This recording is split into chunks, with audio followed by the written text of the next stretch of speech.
porque a mídia não pode ser partido político.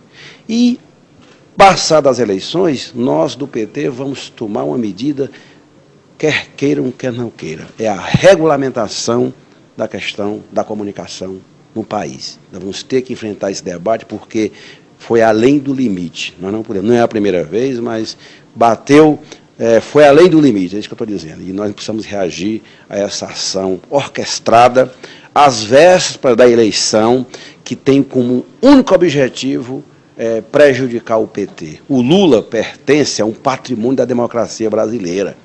Criminalizar o Lula é criminalizar a democracia brasileira, é criminalizar o PT. Portanto, nós temos que reagir à altura a essa ação da elite brasileira, de setores da mídia que querem interditar o projeto vitorioso do PT.